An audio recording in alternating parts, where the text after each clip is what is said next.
Salut à tous, j'espère que vous allez bien. Toute nouvelle vidéo, la review du Masters 1000 de Shanghai. Et pour l'avant-dernier Masters 1000 de la saison, on a vraiment eu énormément de surprises dans ce tournoi. Entre les abandons et les conditions météorologiques dantesques, c'était vraiment un tournoi très intéressant à suivre. Personnellement, j'ai pris beaucoup de plaisir. On perd pas de temps, on enchaîne tout de suite avec l'analyse de la finale.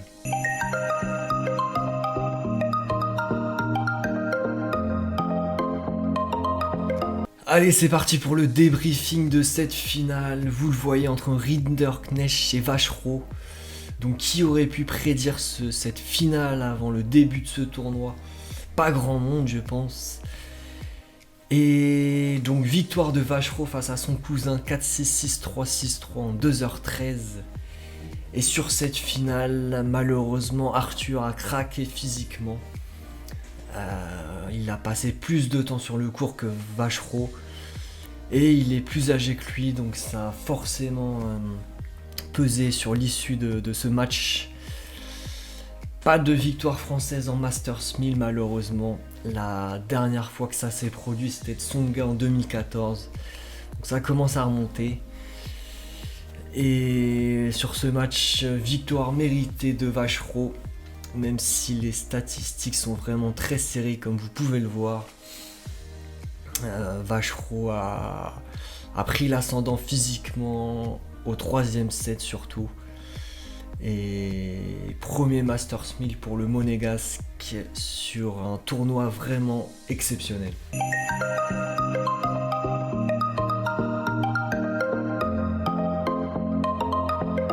On passe au meilleur match dans ce tournoi et le premier que j'ai choisi c'est le 8ème de finale entre Tien et Medvedev. Vraiment un match super intéressant entre deux joueurs du fond de cour. Énormément de rallyes dans ce match. Il m'a vraiment marqué. Surtout le deuxième set qui était très très impressionnant. Je pense que cette victoire a fait du bien à Medvedev. On en reparlera dans les tops de ce tournoi. Mais ouais, très très beau match. Deuxième meilleur match, c'est également un 8ème de finale. Donc entre Diallo et Zizou Bergs. Donc suspense incroyable dans ce match. Bergs qui sauve 2 ou 3 balles de match au troisième set, dans le tie-break du troisième set. Et oui, c'était surtout niveau suspense ce match qui m'a vraiment marqué. Et on en reparlera également dans les tops. Zizou Bergs, excellent tournoi pour le Belge. Troisième et dernier meilleur match, c'est le quart de finale entre Rune et Vachereau, où il y a eu un très bon niveau de jeu. Rune était pas loin de gagner ce match au tie-break du deuxième. Il perd 7 points à 4. Et sur ce match, je pense que Vachereau a réalisé qu'il pouvait aller au bout de ce tournoi. Donc match très très intéressant.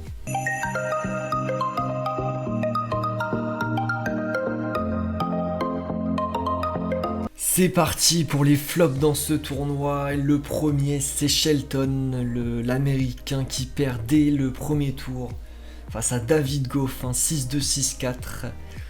Donc même s'il revenait d'une blessure, pour moi il doit pas perdre ce match. Surtout en Masters 1000 et surtout quand il sait qu'il n'y a pas Alcaraz, qu'il a une chance d'aller au bout dans ce tournoi. Pour moi, il aurait dû gagner ce premier tour et faire un meilleur tournoi. Deuxième flop, l'américain Fritz. Donc lui, il perd face à Mpechi Pericard. Donc flop évidemment, même si je le sentais venir sur ses derniers tournois, il était vraiment fatigué. Et ça s'est ressenti à l'image d'un Sinner où il a dû abandonner. Fritz était également complètement rôti sur ce tournoi. Et il a logiquement perdu face au français Mpechi Pericard. Troisième flop, c'est le russe Kachanov. Donc défaite au premier tour 7-6, 6-3 face à Cheng. Assez déçu également. Il fait finale au Masters 1000 de Toronto. Et là, à Shanghai, il perd dès le premier tour. Donc contre-performance évidemment face au local Cheng qui a un bon niveau de jeu. Mais pour moi, sur cette surface, Khachanov aurait dû s'imposer.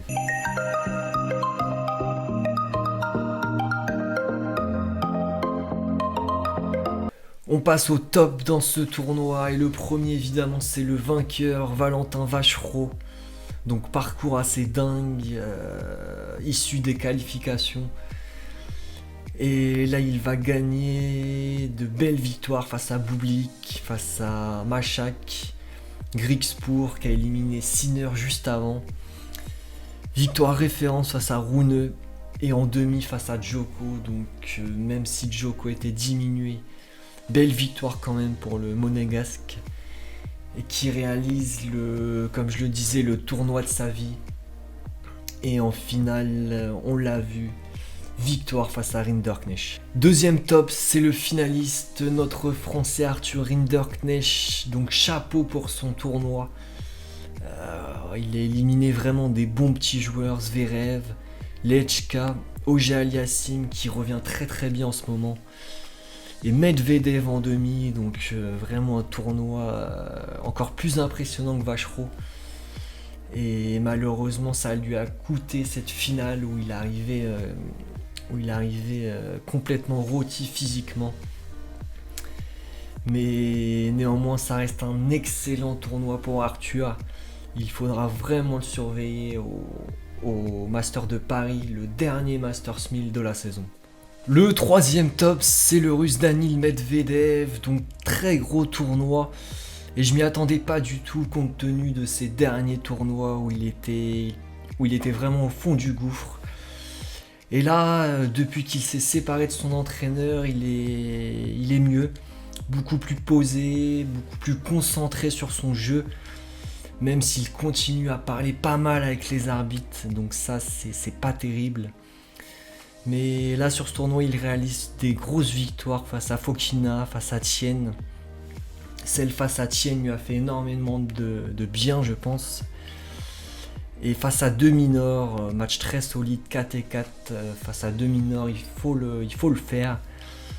Il est pas loin de battre Arthur en demi, mais il est un peu court physiquement. Et son comportement a commencé à flancher au troisième set. Donc dommage, même si je pense qu'il devrait aborder le Rolex Paris Master beaucoup plus sereinement. Avant-dernier top, c'est le Belge Zizou Bergs, donc je vous en parlais. Excellent tournoi pour le Belge qui confirme sa progression.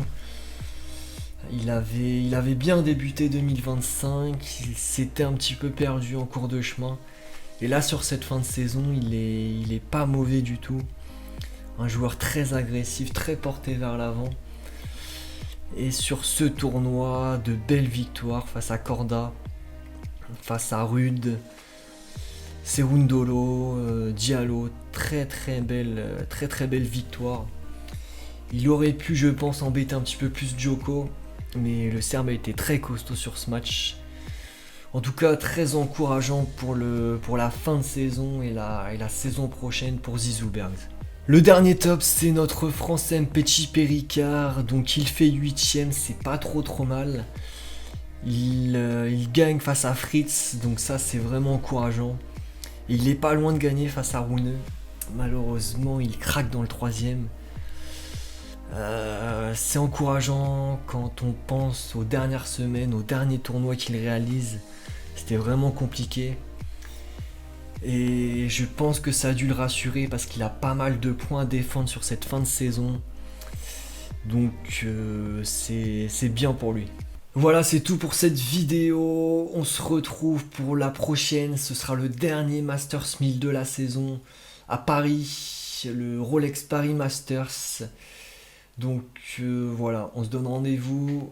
Ce sera dans une quinzaine de jours. Sur ce, prenez soin de vous. Ciao, ciao.